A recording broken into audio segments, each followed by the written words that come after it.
Телевизията Евронюс България, това са минутите за икономика. Тази вечер ще си поговорим за една бизнес конференция.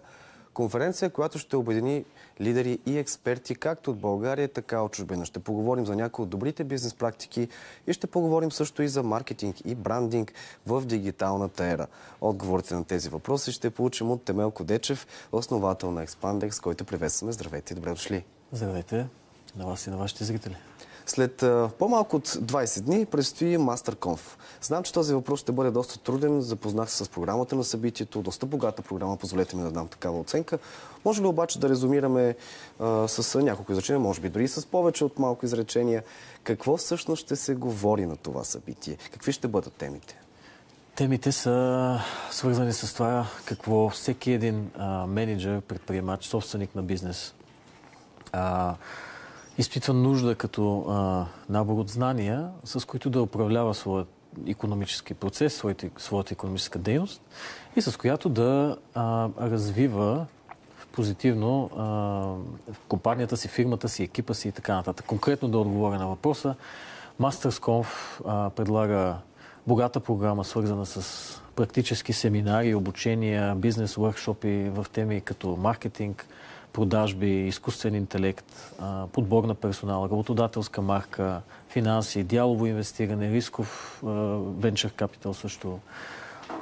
Имаме и много интересен акцент, който тази година решихме да включиме в програмата и той е свързан с стреса, който изпитват всички собственици на бизнес или предприемачи, които имат по-интензивна работна среда. Така че сме включили лектор в тази насока, който ще говори за това как да управляваме стреса, как да го навигираме по-успешно. Така че много комплексен, холистичен подход има в програмата и откъм съдържание, и откъм теми. За кого е подходящо обаче? Само за менеджери, например? Само за основатели на бизнес ли? Всъщност, каква е целевата аудитория на едно такова събитие? Предимно да, отговоря да. Събитието е подходящо за менеджери, за предприемачи, за собственици на бизнес. Менеджери от всякакво ниво и на всякакви компании, защото това, което ще се засегне в различните теми и модули, така да го нарека, на всеки един от лекторите, намира полезност в работата на всеки един от нас. Със сигурност събитието, тук ще го кажа много така директно, то не е за, примерно, студенти, не е за хора, които работят на оперативно ниво някъде и така нататък. Това е по-скоро конференция за C-Level Executives, която да им помогне да вършат работа си по-добре, да реализират повече продажби, да печелят пазарен дял. Интересно ми е дали всъщност през 2025 година едно такова събитие успява да генерира интерес. Интересуват ли се българските предприемачи от такива събития, в които може би могат да разширят своите знания, да получат ценен опит? Проявяват ли интерес към него или може би все още сме плахи като народ и като предприемаческа класа от гледна точка на такива събития? До момента, по това, което може да си правим заключение на база регистрациите, които имаме, определен отговор е да, като той не е правилната, може би правилна извадка. Но със сигурност имаме регистрации от най-различен профил хора, от тип индустрия имам предвид. Има собственици на бизнеси, които имат компании с по 20 до 50 човека. Стартъп фаундъри, които са с екип от 2-3 души в момента те прохождащи, както и големи собственици на компании от типа на 500-200 човека и така нататък. Което на нас ни дава сигнал, тъй като ние сме включили много иновативни теми вътре, в частност с изкуствения интелект, Web 4.0, Web технологии също, които преди малко не споделих. А те са много ключови за това как един бизнес да е конкурентоспособен в локално ниво, на национално ниво и на международно ниво. Така че смея да кажа да, може би от нашата кабанария, от наша гледна точка, отговор е да, предприемачите, собствениците на бизнес търсят поне да се информират какви стъпки ще предприемат по-напред, след конференцията. Вие ще бъдете лектор в една от темите. Дайте ни малко повече информация. Каква е темата, по която ще говорите? Темата е свързана с маркетинг и с продажби, как двете си взаимодействат по най-оптималния начин, за да може една компания, да прави ефективни продажби, да печели пазарен дял. Промениха ли се правилата на маркетинга през 2025 година? Може би не трябва да говорим за 2025 година, но по-скоро за интернет, за новите технологии. Стана ли, например, позволете ми може би да дам малко насоки за вашият отговор, Стана ли по-важно личния бранд вместо корпоративното говорене, когато се печелят клиенти? Стана ли по-важно след клиентското изживяване? Как се промениха очакванията на потенциалните клиенти и как се промени брандинга и маркетинга? Много всеобхватен въпрос, но много хубав. Със сигурност са се променили много неща в маркетинга и в брандинга. Не конкретно, примерно 2024 спрямо 2025, по-скоро ние го разглеждаме на някакви по-големи периоди, но да, има голяма промяна и тя се конкретно съсредоточава в това, според нас, как хората консумират съдържание. И второто много важно нещо, което произхожда от това, е как платформите дават възможност на брандове, на фирми, на маркетинг агенции като нашата да управляват нивата на допамин на хората, които консумират това съдържание. Тъй като допамина, нали, реално, където има повече допамин, има повече емоции, където има повече емоции, има на места нелогични решения за покупки и с това ние наблюдаваме, за съжаление, една неприятна тенденция, не до там толкова хубава, в това да се наводнява с неморални, неетични, не до там комуникационно издържани, така да го нарека, кампании в интернет. Добре, може да направим една съпоставка всъщност как изглежда една неморална маркетинг кампания в социалните мрежи на някой бизнес, без конкретни, може би, компании, по-скоро пример за някой продукт, който лесно се дава пример с него и как би изглеждала една морална маркетинг кампания, която промотира същия продукт на същите хора. Веднага давам отговор. Тогава, когато в маркетинга и вашите зрители могат да следят за такива сигнали, тогава, когато има обещание в една маркетингова кампания, в едно послание, в една визия, в едно видео, в едно изображение на билборд, онлайн, в социални мрежи, където да го видят, тогава, когато там има обещани прекалено добри, прекалено недобри, може би е правилната дума, прекалено нереалистични параметри на оферта или на неща, които човек иска да чуе, но чувайки ги вътрешно си казва, това май е много, много хубава оферта, нали? Дали нещо няма не до там правилно в нея, но въпреки това реагира на нея. Нали, сега с конкретни брандове или наименования не бих искал да се ангажирам да споделям. Не, няма да се ангажираме с тях.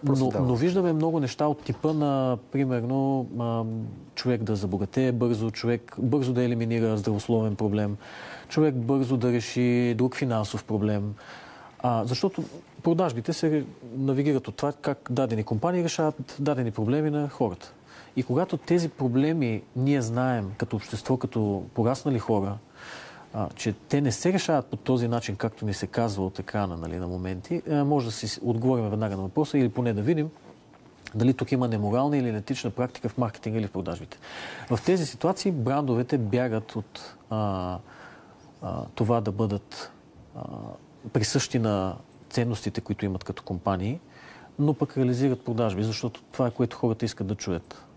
Добре, ако приемем, че аз съм един маркетолог за една компания и правя неморални кампании, например, а вие сте моят антагонист и в случая протагонист, може би, който прави моралните кампании, не губите ли вие конкурентно предимство, когато не използвате твърде гръмки обещания за радикална промяна, дали здравословен проблем или финансов такъв?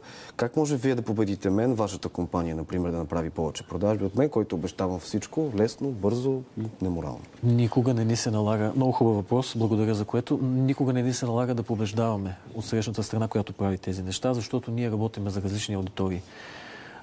Аз го казвам, защото ние не правиме този тип неща, но е факт, че има много кадърни специалисти на пазара, които прибягват до подобни неща, просто защото, както казвате вие, те работят много успешно и реализират наистина изключително големи обороти продажби. И в този момент искам да споделя не само това, не е само казус в България или в региона, това е в цял свят. Нали, се случва. Но в никакъв случай ние не се биеме с тях конкурентно, не се съревноваваме по проста причина, че аудиторията, която консумира единия вид съдържание, тя винаги ще бъде там и тя иска да го чува. И затова тази комуникационна или маркетингова агенция, тя трябва да му го дава, за да има икономически процес, а от другата, съответно, аудитория, която тя цени останалите неща, за които споделих, да ги наречем така по-добре позициониране на морално-етичната координатна система, те, търсейки тези неща, чувайки тези неща, купуват от брандовете и от марките, които ги съдържат въобще в изказа си, в посланията си, в обещанията си и така нататък. А след клиентското обслужване, нещо, което вие споделихте, е много важен елемент Ние от доста време, аз точно за това и ще засегна като тема по време на MastersConf, но много компании бъркат с това, че когато продадат, маркетинга и продажбите приключват като процес. Истината е, че те точно тогава започват.